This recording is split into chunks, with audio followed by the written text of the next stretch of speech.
Assalamu alaikum. Peace to all of you. Uh, Back again to some of the topics that we promised to discuss later.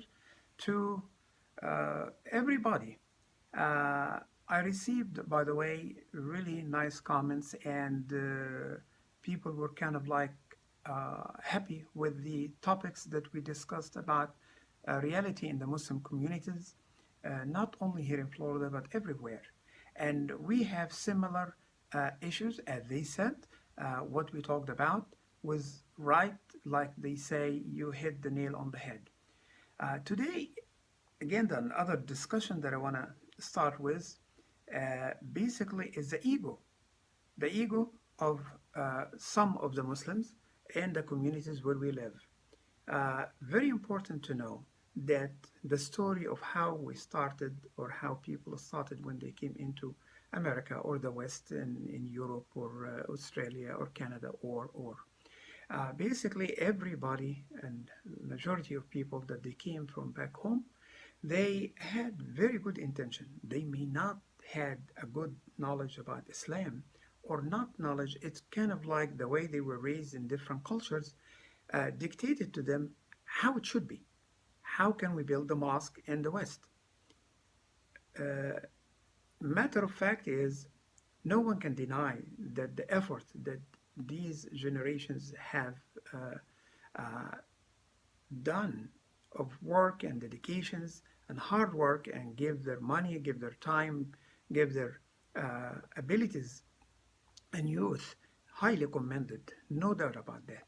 But at the same time, unfortunately, the way most of us, when we came from different countries of the Muslim world, we came in with a mindset of this is the way it should be. And and now the Egyptians, you have the Palestinians, the Trinidad, the Pakistani, the Indians, people from different walk of life, from different Islamic countries and cultures, came into the melting pot, the United States of America, that opened their doors. And that's again, I mean, not only America, but in the Western countries. But why I'm saying USA? Because I'm here right now and I know how much uh, I would say we are so lucky to be here in the United States and to be Americans and to really appreciate the effort and the freedom of how to worship your faith in America. So we cannot deny that. No one can deny that. And that's why I'm stressing on that. So when we came in, everybody wants to build the mosque the way his teacher or professor or imam overseas implemented the thoughts and understanding and interpretation of Islam. When they came in to build those mosques, started to, for years, they were building only mosques, and then the schools were only in a weekend basis for a few hours on a Saturday or Sunday, according to the ability of each mosque at that time. In fact, they were started in small homes or apartments. That's how difficult it was. When most of these people, with good intention, built their economic wealth, they started to donate more, and give more. And God bless them, they were able to build the foundation of several mosques. Before they move into from one mosque to another, uh, the idea of, how can I say it, started to have disagreement or have a thought of, I'm better, I know better than you. Because where we came from, we did not have that democratic way of discussing issues to solve problems. And if I disagree with Ibrahim or John or Muhammad or anyone, that means I'm outcasted and I should be out. Some of us, some of us actually decided to shy away from confrontations and just say, okay, let me be more uh, or smarter and not to make a fuss out of it. And some actually decided to split. And when they split, they started to build another mosque. And the reality is not only to build the mosque, build the school. And not only to build the school and a mosque, but to build it next to my friend or community Muslims that have been there for 10 or 15 years. But because I disagreed with them about a topic that we could have solved easily by learning how to be democratic and how to be, again, this is called shura. It's in Islam. The word democracy, everything is in Islam, everything in the Quran, everything is there, but in the Sunnah also.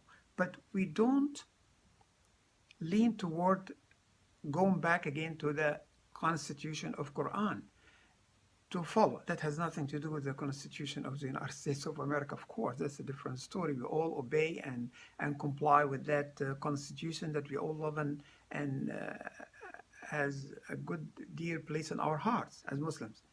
But I'm talking about following the book of Islam, the only book that has been there for 1438 years.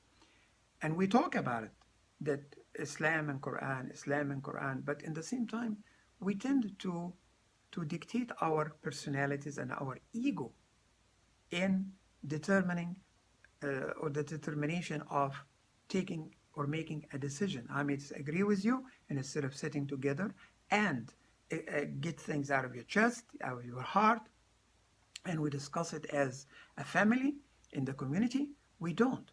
We split, we shout, and then we go build another mosque and exhaust all resources of good people that have good intention and love to Islam and the Quran.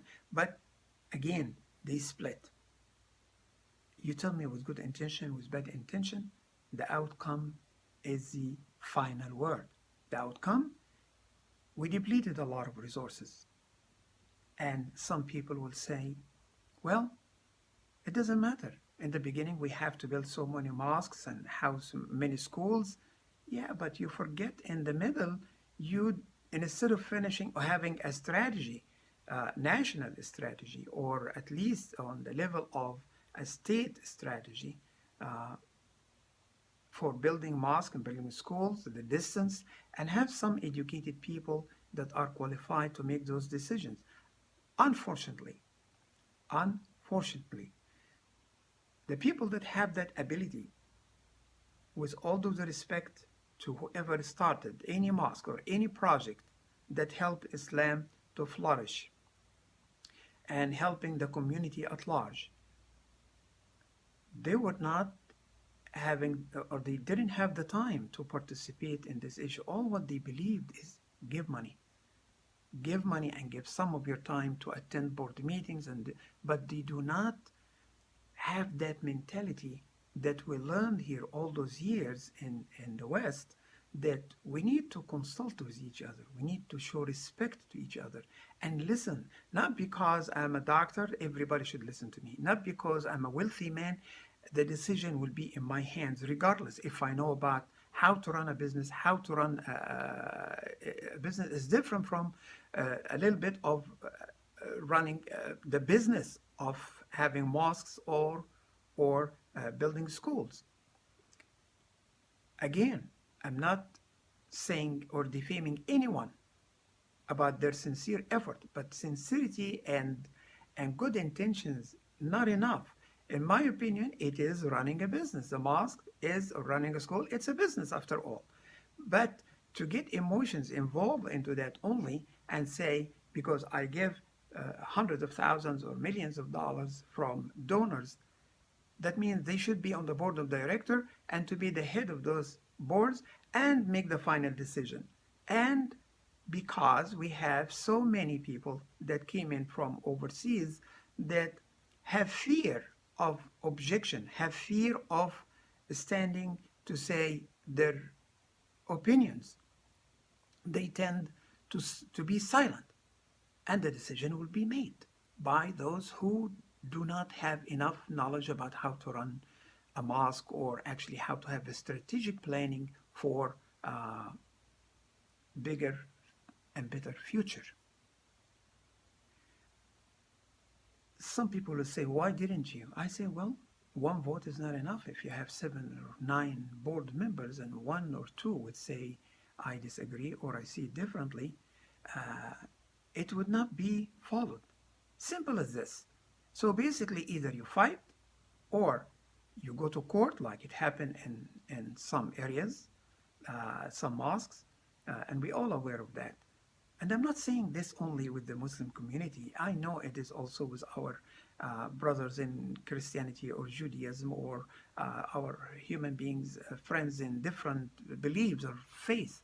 They have similar issues. We may not hear about it or we don't know about it, but I'm concerned or I'm discussing about the Muslim realities in the West. I know many people have written articles about it. I know how many people would done a lot of stuff about it.